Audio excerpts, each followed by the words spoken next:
ನೋಡ್ತಿದ್ದೀರಾ ಟಿವಿ 46 ಮಲೆನಾಡು ವಾರ್ತೆಗಳು. ನಾನು ಮೇಘನಾ ಲೋಕೇಶ್. ಬೃಹತ್ ಜನ ಸಮಾವೇಶದ ಯಶಸ್ಸಿಗೆ ಸ್ವಾಭಿಮಾನಿ ಒಕ್ಕೂಟ ಮತ್ತು ಕಾಂಗ್ರೆಸ್ ಕಾರ್ಯಕರ್ತರಿಗೆ ಮುಖ್ಯಮಂತ್ರಿ ಅಭಿನಂದಿಸಿದರು. ಡಾಕ್ಟರ್ ರಾಜ್ ಅವರಿಗೆ ಅಭಿಮಾನಿಗಳೇ ದೇವರು, ನಮಗೆ ಮತದಾರರೇ ದೇವರು ಎಂದ ಅವರು ಗ್ಯಾರಂಟಿ ಪಡೆದದ್ದಕ್ಕೆ ಫಲಾನುಭವಿಗಳನ್ನು ಅವಮಾನಿಸುತ್ತಿರುವ ಬಿಜೆಪಿ ಜೆಡಿಎಸ್ ಜನದ್ರೋಹಿಗಳು ಇನ್ನು ಒಕ್ಕಲಿಗರ ನಾಯಕರನ್ನು ರಾಜಕೀಯವಾಗಿ ಮುಗಿಸಿದ ಫಲ ಈಗ ದೇವೇಗೌಡರು ನೋಡುತ್ತಿದ್ದಾರೆ ಎಂದು ಸಮಾವೇಶದಲ್ಲಿ ಮುಖ್ಯಮಂತ್ರಿ ಸಿದ್ದರಾಮಯ್ಯ ಅವರು ಗುಡುಗಿದರು. ನಗರದ ಸಮೀಪ ಅರಸೀಕೆರೆ ರಸ್ತೆ ಬಳಿ ನಡೆದ ಜನಕಲ್ಯಾಣೋತ್ಸವ ಸಮಾವೇಶದಲ್ಲಿ ಮಾತನಾಡಿದ ಮುಖ್ಯಮಂತ್ರಿಗಳು, ಒಕ್ಕಲಿಗ ನಾಯಕರಾಗಿದ್ದ ಕೃಷ್ಣಪ್ಪ ಅವರ ಮಾತು ಈಗ ನಿಜವಾಗಿದೆ. ಒಕ್ಕಲಿಗ ನಾಯಕರನ್ನು ರಾಜಕೀಯವಾಗಿ ಮುಗಿಸಿದ ಫಲ ಈಗ ದೇವೇಗೌಡರು ನೋಡುವಂತಾಗಿದೆ. ನಮ್ಮ ಸರ್ಕಾರದ 5 ಗ್ಯಾರಂಟಿಗಳನ್ನು ಪಡೆದಿರುವುದಕ್ಕೆ ಫಲಾನುಭವಿಗಳನ್ನು ಅವಮಾನಿಸುತ್ತಿರುವ ಬಿಜೆಪಿ ಜೆಡಿಎಸ್ ಪರಮ ಜನದ್ರೋಹಿಗಳು ಯಾವುದೇ ಕಾರಣಕ್ಕೂ ನಾವು ಗ್ಯಾರಂಟಿಗಳನ್ನು ನಿಲ್ಲಿಸುವುದಿಲ್ಲ ಎಂದ ಮುಖ್ಯಮಂತ್ರಿ ಸಿದ್ದರಾಮಯ್ಯ ಸಮಾವೇಶದಲ್ಲಿ ಘೋಷಣೆ ಮಾಡಿದರು. ಡಾಕ್ಟರ್ ರಾಜ್ ಅವರು ಅಭಿಮಾನಿ ದೇವರು ಎಂದು ಹೇಳುತ್ತಿದ್ದರು. ನಮಗೆ ಮತದಾರ ಬಂಧುಗಳೇ ದೇವರು. ಉಪಚುನಾವಣೆಯಲ್ಲಿ 3ಕ್ಕೆ 3 ಕ್ಷೇತ್ರದಲ್ಲಿ ಕಾಂಗ್ರೆಸ್ ಆಶೀರ್ವದಿಸಿದ್ದಕ್ಕೆ ಧನ್ಯವಾದ ಅರ್ಪಿಸಿದರು. ಹಾಸನದ ಮಹಾನಾಯಕರ ಮೊಮ್ಮಗ ನಿಖಿಲ್ ಕುಮಾರಸ್ವಾಮಿ ಅವರನ್ನು ಚನ್ನಪಟ್ಟಣದಲ್ಲಿ ಮಾಜಿ ಮುಖ್ಯಮಂತ್ರಿ ಎಸ್.ಆರ್. ಬೊಮ್ಮಾಯಿ ಅವರ ಮೊಮ್ಮಗನನ್ನು ಶಿಗ್ಗಾವಿಯಲ್ಲಿ ಜನ ಸೋಲಿಸಿ ನಮಗೆ ಆಶೀರ್ವದಿಸಿದ್ದಾರೆ ಎಂದರು. ಎಚ್.ಡಿ. ಕುಮಾರಸ್ವಾಮಿ ಅವರಿಗೆ ಮುಖ್ಯಮಂತ್ರಿ ಆಗುವಷ್ಟು ಬಹುಮತ ಈ ರಾಜ್ಯದ ಜನರೇ ಯಾವತ್ತೂ ಕೊಟ್ಟಿಲ್ಲ. ಒಮ್ಮೆ ಕಾಂಗ್ರೆಸ್ ಬೆಂಬಲದಲ್ಲಿ ಮತ್ತೊಮ್ಮೆ ಬಿಜೆಪಿ ಬೆಂಬಲದಲ್ಲಿ ಮುಖ್ಯಮಂತ್ರಿ ಆದರು. ಬಳಿಕ 2 ಪಕ್ಷಗಳಿಗೆ ವಂಚಿಸಿದರು. ಕಾಂಗ್ರೆಸ್ ಅಧಿಕಾರಕ್ಕೆ ಬಂದಾಗಲೆಲ್ಲ ಸುಭದ್ರ ಸರ್ಕಾರ ಕೊಟ್ಟಿದೆ. ಮಾತ್ರವಲ್ಲ, ಕಾಂಗ್ರೆಸ್ ಸರ್ಕಾರ ಬಂದಾಗಲೆಲ್ಲ ಕೊಟ್ಟ ಮಾತು ಉಳಿಸಿಕೊಂಡಿದೆ. 2013ರಲ್ಲಿ ಕೊಟ್ಟ ಮಾತಿನಂತೆ ಹಲವಾರು ಭಾಗ್ಯಗಳನ್ನು ಜಾರಿ ಮಾಡಿದೆವು. ಈ ಬಾರಿ 5ಕ್ಕೆ 5 ಗ್ಯಾರಂಟಿಗಳ ಜೊತೆಗೆ ಪ್ರಣಾಳಿಕೆಯಲ್ಲಿ ಘೋಷಿತ ಎಲ್ಲ ಗ್ಯಾರಂಟಿಯನ್ನು ಈಡೇರಿಸುತ್ತಿದ್ದೇವೆ ಎಂದು ಹೇಳಿದರು. ಬಿಜೆಪಿಯಲ್ಲಿ ಜೆಡಿಎಸ್ ಆಗಲಿ ಕೊಟ್ಟ ಮಾತು ಉಳಿಸಿಕೊಳ್ಳಲಿಲ್ಲ. ಪ್ರಧಾನಿ ಮೋದಿ ಅವರ ಸರ್ಕಾರ ನಾವು ದುಡ್ಡು ಕೊಡ್ತೀವಿ ಅಂದರೂ ಅಕ್ಕಿ ಕೊಡಲಿಲ್ಲ. ಇಂಥ ಜನದ್ರೋಹಿ ಸರ್ಕಾರ ಬಿಜೆಪಿಯದ್ದಾಗಿದೆ. ನಾವು 5 ಗ್ಯಾರಂಟಿಗಳಿಗಾಗಿ 25,000 ಕೋಟಿ ರೂಪಾಯಿಗಳನ್ನು ರಾಜ್ಯದ ಜನರ ಖಾತೆಗೆ ನೇರವಾಗಿ ಹಾಕುತ್ತಿದ್ದೇವೆ. ಈ 5 ಗ್ಯಾರಂಟಿಗಳನ್ನು ಪಡೆಯುತ್ತಿರುವ ಫಲಾನುಭವಿಗಳನ್ನು ಅವಮಾನಿಸುತ್ತಿರುವ ಬಿಜೆಪಿ ಜೆಡಿಎಸ್ ದೊಡ್ಡ ಜನದ್ರೋಹಿಗಳು ಎಂದರು. ಕೇಂದ್ರದಲ್ಲಿ ಮುಖ್ಯಮಂತ್ರಿಯಾಗುವ ಎಚ್.ಡಿ. ಕುಮಾರಸ್ವಾಮಿ ಅವರು ಮೇಕೆದಾಟು ವಿಚಾರದಲ್ಲಿ ಮೌನ ಆಗಿರುವುದು ಏಕೆ? ಬೆಂಗಳೂರಿನ ಜನತೆಗೆ ನೀರು ಬೇಕಾಗಿದೆ, ಕೊಡಲಿ ಎಂದು ಸವಾಲು ಹಾಕಿದರು. ಮಾಜಿ ಪ್ರಧಾನಿ ದೇವೇಗೌಡರು ನಮಗಿಂತ 15 ವರ್ಷ ಹಿರಿಯರು. ಅವರು ಅಷ್ಟೇ ಘನತೆಯಿಂದ ಮಾತಾಡಬೇಕಿತ್ತು. ಯಾವತ್ತೂ ಗರ್ವ ತೋರಿಸದ ನನಗೆ ಸಿದ್ದರಾಮಯ್ಯ ಅವರ ಗರ್ವಭಂಗ ಮಾಡ್ತೀನಿ ಎಂದರು. ಇದನ್ನು ನೀವು ಒಪ್ಪಿಕೊಳ್ಳುತ್ತೀರಾ, ಸಹಿಸುತ್ತೀರಾ ಎಂದು ಪ್ರಶ್ನೆ ಮಾಡಿದರು. ಈ ಪ್ರಶ್ನೆಗೆ ಪ್ರತಿಕ್ರಿಯಿಸಿದ ಜನತೆ ಯಾವುದೇ ಕಾರಣಕ್ಕೂ ಸಹಿಸುವುದಿಲ್ಲ. ಹಾಸನದ ಹೆಣ್ಣು ಮಕ್ಕಳು ಕಣ್ಣೀರಲ್ಲಿ ಕೈ ತೊಳೆಯುತ್ತಿದ್ದಾರೆ. ಕೇಂದ್ರ ಸರ್ಕಾರ ರಾಜ್ಯದ ರೈತರ ಪಾಲಿನ ಸಾಲದಲ್ಲಿ 58% ಕಡಿತಗೊಳಿಸಿದೆ. ಇದರಿಂದ ಹಾಸನದ ರೈತರು ಮತ್ತು ರಾಜ್ಯದ ರೈತರು ಸಂಕಷ್ಟಕ್ಕೆ ಸಿಲುಕಿದ್ದಾರೆ. ರೈತರ ಮಗ ಎಂದುಕೊಂಡಿರುವ ಕುಮಾರಸ್ವಾಮಿ ಅವರು ಏಕೆ ಕೇಂದ್ರ ಸರ್ಕಾರವನ್ನು ಪ್ರಶ್ನಿಸುತ್ತಿಲ್ಲ?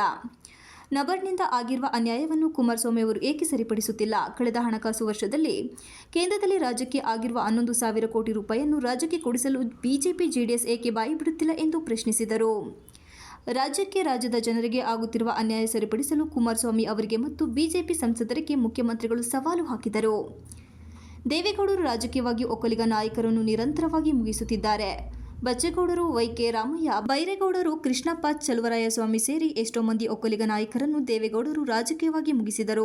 ಒಕ್ಕಲಿಗ ನಾಯಕರಾಗಿದ್ದ ಕೃಷ್ಣಪ್ಪ ಅವರು ಆಗಲೇ ಈ ಪಾಪದ ಹೊರೆಯನ್ನು ಹೊರಬೇಕಾಗುತ್ತದೆ ಎಂದು ದೇವೇಗೌಡರಿಗೆ ಹೇಳಿದ್ದರು. ಈಗ ಒಕ್ಕಲಿಗ ನಾಯಕ ಕೃಷ್ಣಪ್ಪ ಅವರ ಮಾತು ನಿಜವಾಗಿದೆ ಎಂದರು. ನಾನು ಮತ್ತು ಜಾಲಪ್ಪ ಒಟ್ಟಾಗಿ ರಾಮಕೃಷ್ಣ ಹೆಗಡೆ ಅವರ ಬದಲಿಗೆ ದೇವೇಗೌಡರನ್ನು ಮುಖ್ಯಮಂತ್ರಿ ಮಾಡಿದ್ದೆವು. ಆಮೇಲೆ ನನ್ನನ್ನೇ ಪಕ್ಷದಿಂದ ಉಚ್ಚಟಿಸಿದರು ಎಂದು ಹಂತ ಹಂತವಾಗಿ ವಿವರಿಸಿದರು. ಕಾಂಗ್ರೆಸ್ ಸರ್ಕಾರ ಮಾತ್ರ ಸುಭದ್ರ ಸರ್ಕಾರ ಕೊಡಲು ಸಾಧ್ಯ. ಮುಂದಿನ ವಿಧಾನಸಭೆ ಚುನಾವಣೆಯಲ್ಲಿ ಹಾಸನ ಜಿಲ್ಲೆ ಎಲ್ಲ ಕ್ಷೇತ್ರಗಳಲ್ಲಿಯೂ ಕಾಂಗ್ರೆಸ್ ಜಯಬೇರಿ ಗಳಿಸಲಿದೆ. ಇದು ಶತಸಿದ್ಧ ಎಂದು ಭರವಸೆ ವ್ಯಕ್ತಪಡಿಸಿದರು. ಹಾಸನದಲ್ಲಿ ಈ ಮಟ್ಟದ ದೊಡ್ಡ ಜನ ಕಲ್ಯಾಣ ಕಾಂಗ್ರೆಸ್ ಸಮಾವೇಶ ಹಿಂದೆಂದೂ ಆಗಿರಲಿಲ್ಲ. ಇದರಲ್ಲಿ ಸ್ವಾಭಿಮಾನಿ ಒಕ್ಕೂಟಗಳು, ಕಾಂಗ್ರೆಸ್ಸಿಗರ ಸಂಘಟನೆಗಳು ಮತ್ತು ಕಾಂಗ್ರೆಸ್ ಪಕ್ಷ ಒಟ್ಟಾಗಿ ಶ್ರಮಿಸಿದ್ದಾರೆ ಎಂದು ಮೆಚ್ಚುಗೆ ಸೂಚಿಸಿದರು.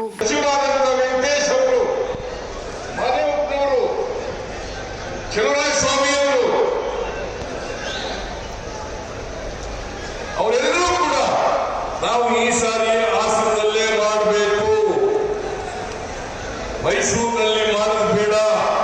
ಅನೇಕ ಸಮಾವೇಶಗಳನ್ನು ಮಾಡಿದ್ದೇವೆ, ಅದರಿಂದ ಹಾಸನದಲ್ಲಿ ಮಾಡಲೇಬೇಕು ಅಂತೇಳಿ ಅವರು ಸೂಚಿಸಿದ್ರಿಂದ ಇವತ್ತು ಹಾಸನದಲ್ಲಿ ಇಷ್ಟೊಂದು ದೊಡ್ಡ ಮಟ್ಟದ ಸಮಾವೇಶ ನಡೀತಾ ಇದೆ.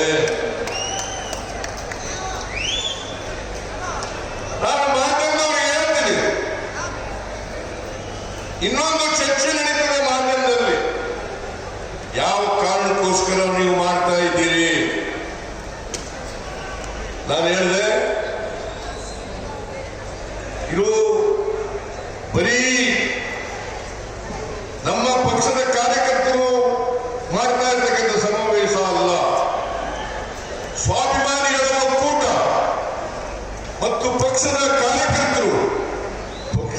ಇರ್ತಕ್ಕಂಥದ್ದು. ಅನೇಕ ಜನ ಸದಸ್ಯರು ನನ್ನ ಹತ್ರ ಬಂದು ಹೇಳಿದ್ರು, ನಾವು ಒಂದು ನಿಮಗೆ ಕೃತಜ್ಞತೆ ಸಮಾವೇಶವನ್ನ ಮಾಡಬೇಕು, ಸ್ವಾಭಿಮಾನಿಗಳ ಒಕ್ಕೂಟದಿಂದ ಇದನ್ನ ಮಾಡ್ತೇವೆ ಅಂತ ಬಂದು ಹೇಳಿದ್ರು. ನಾನು ಹೇಳಿದೆ, ನಾನು ಈ ರಾಜ್ಯದ ಮುಖ್ಯಮಂತ್ರಿ, ನಾವು ಹಾಗೆ ಒಕ್ಕೂಟದಿಂದ ಮಾಡಲಿಕ್ಕೆ ಸಾಧ್ಯ ಆಗಲ್ಲ, ಪಕ್ಷವನ್ನು ಸೇರಿಸಿಕೊಂಡು ಮಾಡಬೇಕು ಅಂತ ಹೇಳಿದಾಗ ಅವರು ಒಪ್ಪಿಕೊಂಡ್ರು. ಹಾಗಾಗಿ ಇದು ಪ್ರದೇಶ ಕಾಂಗ್ರೆಸ್ ಸಮಿತಿ ಮತ್ತು ಸ್ವಾಭಿಮಾನಿಗಳ ಒಕ್ಕೂಟದ ವತಿಯಿಂದ ನಡೀತಾ ಇರತಕ್ಕಂಥ ಸಮಾವೇಶ. ಇದರಲ್ಲಿ ಕಾಂಗ್ರೆಸ್ ಪಕ್ಷದವರು ಜೊತೆಯವರು, ಕಾಂಗ್ರೆಸ್ ಪಕ್ಷದವರ ಅಧ್ಯಕ್ಷರು ಕೂಡ ಈ ಸಮಾವೇಶದಲ್ಲಿ ಭಾಗಿಯಾಗಿದ್ದಾರೆ. ಅವ್ರಿಗೂ ಕೂಡ ನಾನು ಧನ್ಯವಾದಗಳನ್ನು ಹೇಳಲಿಕ್ಕೆ ಬಯಸ್ತಾ ಇದ್ದೇನೆ.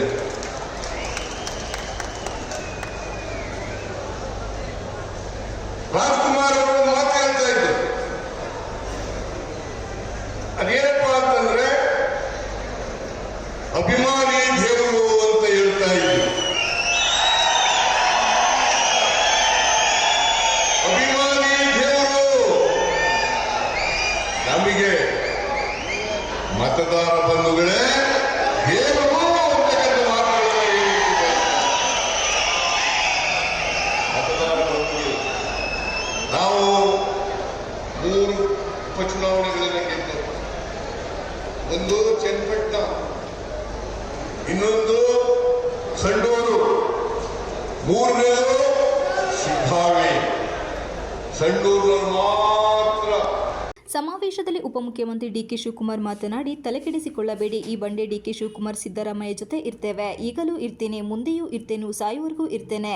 ಇದು ಈ ಕನಕಪುರ ಬಂಡೆ ಇತಿಹಾಸ. ನಾನು ಎಲ್ಲಿ ಇರ್ತೀನೋ ಅಲ್ಲಿ ಪ್ರಾಮಾಣಿಕವಾಗಿ ಇರ್ತೀನಿ. 25 ವರ್ಷಗಳ ಬಳಿಕ ಈ ಜಿಲ್ಲೆಯ ಜನರ ಕಾಂಗ್ರೆಸ್ ಸಂಸದರನ್ನ ಆಯ್ಕೆ ಮಾಡಿದ್ದಾರೆ. ಸರ್ಕಾರದ ಶಕ್ತಿ 108, ನಮ್ಮ ಗ್ಯಾರಂಟಿ ಪರ್ಮನೆಂಟು. ರಾಮನಗರದಲ್ಲಿ 4ಕ್ಕೆ 4, ಮಂಡ್ಯ, ಮೈಸೂರು, ಕೊಡಗು, ಚಿಕ್ಕಮಗಳೂರಿನಲ್ಲಿ ಗೆದ್ದಿದ್ದೇವೆ. ಮುಂದೆ ಹಾಸನದಲ್ಲಿ ಗೆಲ್ತೇವೆ. ಇದಕ್ಕೆ ನೀವು ಸಹಕಾರ ಕೊಡಬೇಕು. ಈ ಜಿಲ್ಲೆಯ ಹೆಣ್ಣು ಮಕ್ಕಳು ನೋವು ತಿಂದಿದ್ದಾರೆ. ಆ ತಾಯಂದಿರ ಸ್ವಾಭಿಮಾನ ಉಳಿಸಲು ಈ ಸಮಾವೇಶ ಮಾಡಲಾಗಿದೆ. ಕಾಂಗ್ರೆಸ್ ಬೆಂಬಲದಿಂದ ದೇವೇಗೌಡರು ಪ್ರಧಾನಿ ಆದರು, ಕುಮಾರಸ್ವಾಮಿ ಕೂಡ ಸಿಎಂ ಆದರು. ಕಾಂಗ್ರೆಸ್ ಉಳುವನೆ ಒಡೆಯ ಎಂದಿದ್ದು ಗ್ಯಾರಂಟಿ ಯೋಜನೆ. ಮನಮೋಹನ್ ಸಿಂಗ್, ಇಂದಿರಾ ಗಾಂಧಿ ಕಾಲದಲ್ಲೂ ಸಾಕಷ್ಟು ಯೋಜನೆ ಕೊಟ್ಟಿದ್ದು ಕಾಂಗ್ರೆಸ್. ಸಿದ್ದರಾಮಯ್ಯ ಭಾಗ್ಯಗಳ ಸರದಾರ ಎನಿಸಿಕೊಂಡರು. ವೀರಪ್ಪ ಮೊಯ್ಲಿ, ಎಸ್ಎಂ ಕೃಷ್ಣ ಸರ್ಕಾರ ಕೂಡ ಸಾಕಷ್ಟು ಅಭಿವೃದ್ಧಿ ಮಾಡಿದ್ರು. ಮಾನ್ಯ ಕುಮಾರಸ್ವಾಮಿ ಅವರೇ ದೇವೇಗೌಡರು ಚನ್ನಪಟ್ಟಣದಲ್ಲಿ ಬಂದು ಕಣ್ಣೀರು ಹಾಕಿದ್ರಿ. ನಿಮ್ಮ ಸಾಕ್ಷಿಗುಡ್ಡೆ ಏನು ಎಂದು ಹೇಳಿ ಇದೆ ಎಂದು ಸವಾಲು ಹಾಕಿದರು. ನಿಮ್ಮ ಮಾಜಿ ಸಂಸದನ ಬಗ್ಗೆ ಮಾತನಾಡಲ್ಲ, ಅಸಹ್ಯ ಆಗುತ್ತೆ ಎಂದು ಆಕ್ರೋಶ ವ್ಯಕ್ತಪಡಿಸಿ, ನಾವು ಭಾವನೆ ಮೇಲೆ ರಾಜಕಾರಣ ಮಾಡಲ್ಲ ಎಂದು ಜನರ ಬದುಕಿನ ಆಧಾರದ ಮೇಲೆ ರಾಜಕಾರಣ ಮಾಡುತ್ತೇವೆ ಎಂದರು. ಬಿಜೆಪಿ ವಿಪಕ್ಷ ನಾಯಕರು, ಅಧ್ಯಕ್ಷರು, ನಿಮ್ಮ ಕುತಂತ್ರ ನಡೆಯಲಿಲ್ಲ. ನಿಮ್ಮ ಕುತಂತ್ರಕ್ಕೆ ಕಾಂಗ್ರೆಸ್ ಜನತಂತ್ರ ಉತ್ತರ ಕೊಟ್ಟಿದೆ. ತಾತ ಪ್ರಧಾನಮಂತ್ರಿ, ಮಗ ಸಿಎಂ. ನಿಮ್ಮನ್ನ ಚನ್ನಪಟ್ಟಣ ಜನ ಒಪ್ಪಿಲ್ಲ, ರಾಜ್ಯದ ಜನ ನಿಮ್ಮನ್ನ ಒಪ್ಪುವುದಿಲ್ಲ. ದೇವೇಗೌಡರೇ, ಇದು ಆಲೂಗೆಡ್ಡೆ ಗಿಡ ಅಲ್ಲ, ಕಡಲೆ ಗಿಡ ಅಲ್ಲ, ನಿಮ್ಮ ಹಣೆಯಲ್ಲೂ ಬರೆದಿಲ್ಲ ಎಂದು ಗುಡುಗಿದರು. ಕಾಂಗ್ರೆಸ್ ಬಲಿಷ್ಠವಾಗಿ ಇದ್ದರೆ ಮಾತ್ರ ದೇಶ ಉಳಿಯಲು ಸಾಧ್ಯ. ಸಿದ್ದರಾಮಯ್ಯ ನೇತೃತ್ವದ ಸರ್ಕಾರ ಕೊಟ್ಟ ಮಾತು ಉಳಿಸಿಕೊಂಡಿದೆ. ನಾವು ಕೊಟ್ಟ ಗ್ಯಾರಂಟಿ ಇಡೀ ದೇಶದಲ್ಲಿ ಕರ್ನಾಟಕ ಮಾದರಿ ಪಾಲನೆ ಆಗುತ್ತಿದೆ. ಸಂವಿಧಾನ ಉಳಿಸಲು ನಾವು ಸ್ವಾಭಿಮಾನಿಗಳಾಗಬೇಕು. ಬಡವರಿಗಾಗಿ ಕೆಲಸ ಮಾಡುತ್ತಿದ್ದೇವೆ.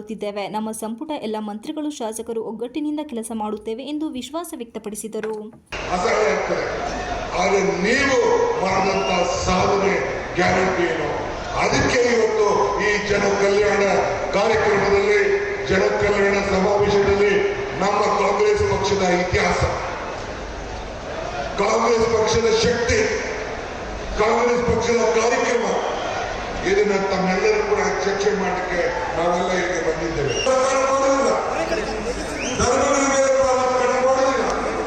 ನಿಮ್ಮೆಲ್ಲರ ಬದುಕಿನ ಮೇಲೆ ನಾವು ರಾಜಕಾರಣ ಮಾಡ್ತೇವೆ.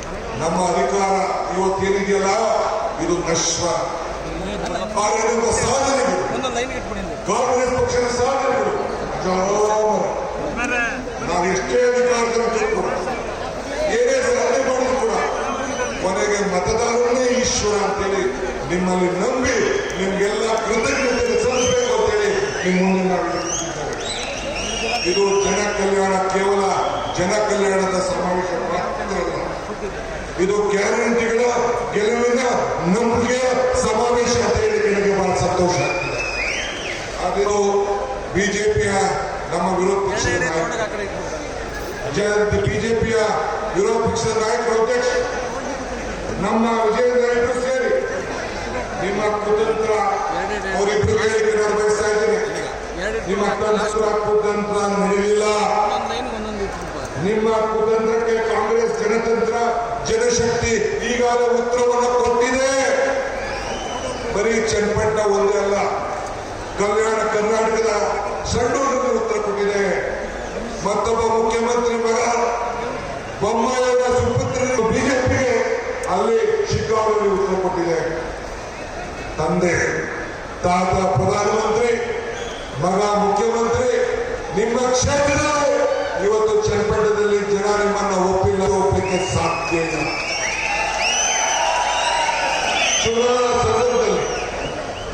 ಚುನಾವಣಾ ಸಂದರ್ಭದಲ್ಲಿ ದೇವೇಗೌಡರು ಏನ್ ಹೇಳಿದ್ರು, ಈ ಸರ್ಕಾರನ 6 ತಿಂಗಳಲ್ಲಿ ಕಿತ್ತಾಕ್ಬಿಡ್ತೀನಿ ಅಂತ ಹೇಳಿದ್ರು.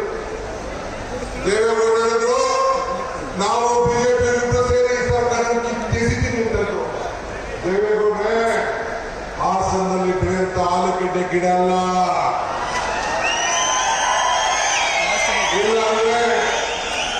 ಇಲ್ಲಾಂದ್ರೆ ಕಡಲೆಕಾಯಿ ಗಿಡ ಅಲ್ಲ ಕಿತ್ತಾಕಕ್ಕೆ. 138 ಶಾಸಕರಂತ ಜನಬೆಂಬಲದ ಇದೊಂದು ಸರ್ಕಾರ, ಜನಬೆಂಬಲದ ಸರ್ಕಾರ. ನಿಮ್ಮ ಹಣೆಗೂ ಬರಲಿಲ್ಲ. 228ಕ್ಕೆ ಇದೇ ಈ ಜನತೆಯ ಕಾಂಗ್ರೆಸ್ ಸರ್ಕಾರ ಈ ದೇಶದಲ್ಲಿ ಅಧಿಕಾರ ಇರ್ತದೆ. ಇದನ್ನು ನಾವು ಗಮನದಲ್ಲಿಟ್ಕೊಳ್ಬೇಕು. ಈ ರಾಜ್ಯದಲ್ಲಿ ಅಧಿಕಾರ ಇರ್ತದೆ, ನಾವು ಗಮನದಲ್ಲಿಟ್ಕೊಳ್ಬೇಕು. ಆದ್ರಿಂದ ಸಚಿವ ಮುನಿಯಪ್ಪ ಸಮಾವೇಶದಲ್ಲಿ ಹೇಳಿಕೆ ನೀಡಿ ಬಿಜೆಪಿಯವರು ಕಾಂಗ್ರೆಸ್ ಸರ್ಕಾರ ತೆಗಿತೀವಿ ಅಂತಾರೆ, ಆದರೆ ರಾಜ್ಯದ ಜನ ಸಿದ್ದರಾಮಯ್ಯ ಜೊತೆ ಇದ್ದೇವೆ ಎನ್ನುವುದು ಈ ಸಮಾವೇಶ. ಬಡವರ ಬಂಧು ಸಿದ್ದರಾಮಯ್ಯ ಎಲ್ಲದಕ್ಕೂ ಹಣ ಕೊಟ್ಟ ಅರ್ಥ. ಸಚಿವರು ಸಿದ್ದರಾಮಯ್ಯ ಪಕ್ಷವನ್ನು ಬಲಪಡಿಸುವವರು ಡಿಕೆ ಶಿವಕುಮಾರ್.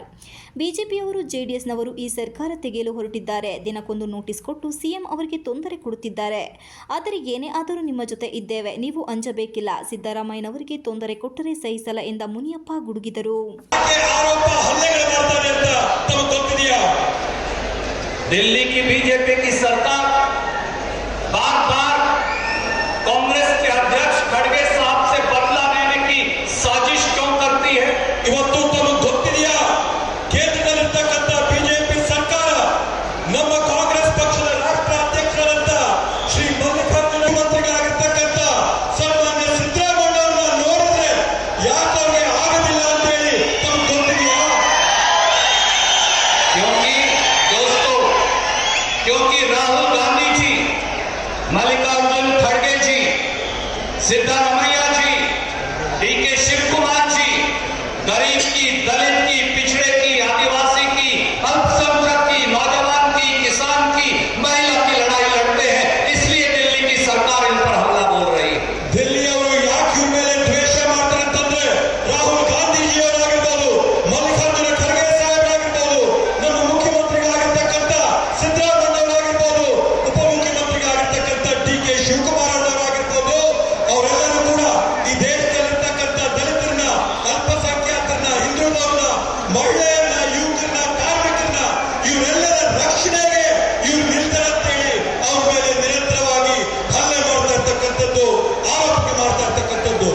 ಇದೇ ವೇಳೆ ಎಚ್ಸಿ ಮಹದೇವಪ್ಪ ಉದ್ದೇಶಿಸಿ ಮಾತನಾಡುತ್ತಾ, ಇಡೀ ಸಿಬಿಐಯನ್ನು ವಿರೋಧ ಪಕ್ಷಗಳು ಅಸ್ಥಿರಗೊಳಿಸಲು ಬಳಸಲಾಗುತ್ತಿದೆ. ಹಿಂದೆ ಹಾಸನ ಕಾಂಗ್ರೆಸ್ ಭದ್ರಕೋಟೆಯಾಗಿತ್ತು. ನಂತರ ಮಾತನಾಡಲು ಆಗದ ರೀತಿಯ ಉಸಿರುಗಟ್ಟುವ ವಾತಾವರಣ ನಿರ್ಮಾಣ ಆಯಿತು. ಇದರ ವಿರುದ್ಧ ಈಗ ಜನರು ಒಗ್ಗಟ್ಟಾಗಿದ್ದಾರೆ. ಸಿದ್ದರಾಮಯ್ಯ ದೇಶದ ಶ್ರೇಷ್ಠ ಸಿಎಂ ಆಗಿದ್ದಾರೆ. ಹಾಗಾಗಿ ಬಿಜೆಪಿ ಷಡ್ಯಂತ್ರ ಮಾಡುತ್ತಿದೆ. ಇದು ನಡೆಯುವುದಿಲ್ಲ ಎಂದು ಎಚ್ಸಿ ಮಹದೇವಪ್ಪ ಗುಡುಗಿದರು.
ಕಾಂಗ್ರೆಸ್ ಸಮಾವೇಶದಲ್ಲಿ ಶಾಸಕ ಕೆಎಂ ಶಿವಲಿಂಗೇಗೌಡ ಮಾತನಾಡಿ, ಷಡ್ಯಂತ್ರವನ್ನು ಉಪಯೋಗಿಸಿ ಕಾಂಗ್ರೆಸ್ ವಿರುದ್ಧ ಇಲ್ಲಸಲ್ಲದ ಆರೋಪ ಮಾಡಲಾಗುತ್ತಿದೆ. ಕಾಂಗ್ರೆಸ್ ಪಕ್ಷವನ್ನು ಸಿಲುಕಿಸಲು ಇಡಿಯೊಳಲು ಹೋದ್ರೆ ಸಹಿಸಲ್ಲ ಎನ್ನುವುದಕ್ಕೆ ಈ ಜನಸ್ತೋಮ ಸಾಕ್ಷಿ. ಹಾಸನ ಜೆಡಿಎಸ್ ಭದ್ರಕೋಟೆ ಅಂತಾರೆ, ಎಲ್ಲಿದೆ ಆ ಕೋಟೆ?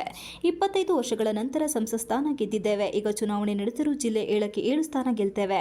ನಮ್ಮ ನಾಯಕರಿಗೆ ಕೆಟ್ಟ ಮಸಿ ಬಳಿಯಲು ಬಿಡುವುದಿಲ್ಲ ಎಂದು ಹೇಳಿದರು. ಸಿದ್ದರಾಮಯ್ಯನವರ ನಾಯಕತ್ವದಲ್ಲಿ ಮತ್ತು ಡಿ.ಕೆ. ಶಿವಕುಮಾರ್ ಅವರ ನಾಯಕತ್ವದಲ್ಲಿ ಈ ರಾಜ್ಯದಲ್ಲಿ ಎಲ್ಲ ಮಂತ್ರಿಮಂಡಲದ ಎಲ್ಲ ನಮ್ಮ ಹಿರಿಯ ನಾಯಕರ ಆಶೀರ್ವಾದದಿಂದ ಇವತ್ತು ಸುಭದ್ರವಾಗಿರ್ತಕ್ಕಂಥ ರಾಜ್ಯಭಾರ ಈ ರಾಜ್ಯದಲ್ಲಿ ನಡೀತಾ ಇದೆ.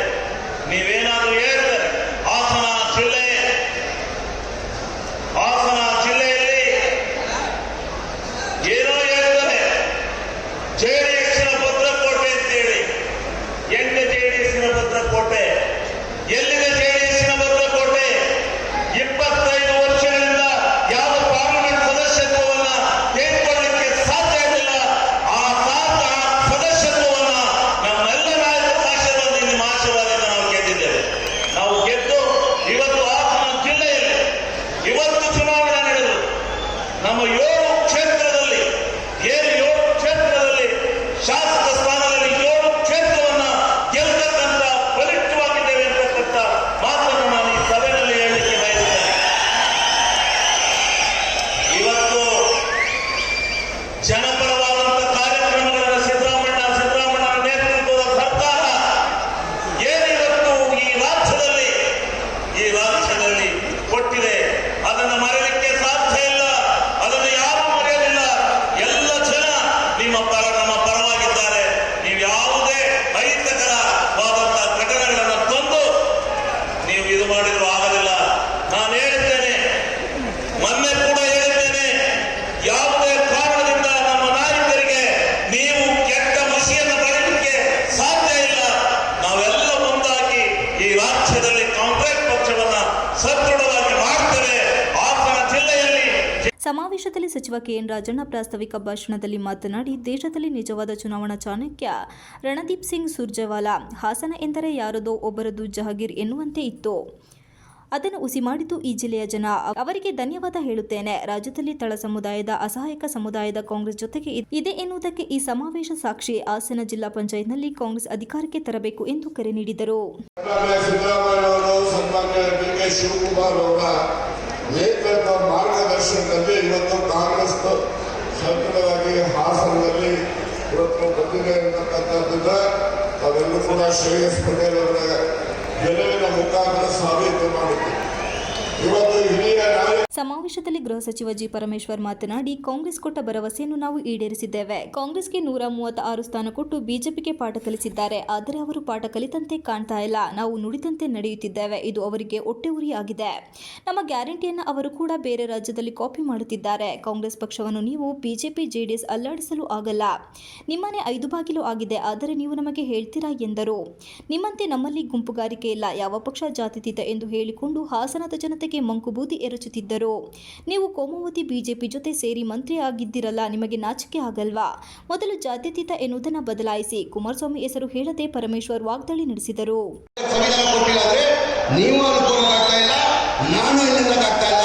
ಬಾಬಾ ಸಾಹೇಬ್ ಅಂಬೇಡ್ಕರ್ ಕೊಟ್ಟ ಸಂವಿಧಾನಕ್ಕೋಸ್ಕರ ನಾವೆಲ್ಲ ಇಲ್ಲಿ ಸೇರಿದ್ರು. ಆಗ ನಮ್ಮ ಕರ್ತವ್ಯ ಆಗ್ತಾನೆ ಜೋರಾಗಿ ಜೈ ಭೀಮ್ ಹೇಳಿದ್ರು. ಜೈ ಭೀಮ್, ಜೈ ಭೀಮ್, ಜೈ ಜೈ ಭೀಮ್. ವೇದಿಕೆ ಮೇಲೆ ಹಾಸಿಲಿರುವ ಮಾನ್ಯ ಪೊಲೀಸ್ ಇಲಾಖೆಯವರು ಹೇಳಿದ್ರ ತಾವೆಲ್ಲ ಇಷ್ಟು ದೊಡ್ಡ ಮಟ್ಟದಲ್ಲಿ ಬಂದಿರೋದು, ಎಲ್ಲ ಜಿಲ್ಲೆ ಬಂದಿರೋದು ಇಷ್ಟು ದೊಡ್ಡ ಮಟ್ಟದಲ್ಲಿ ಎಲ್ಲ ಜನಗಳಿಗೆ ನನ್ನ ಕೈ ಜೋಡಿಸಿ. ಅದರ ನಾನು 2022 ಕೊನೆಯಲ್ಲಿ ಸಿದ್ದರಾಮಯ್ಯ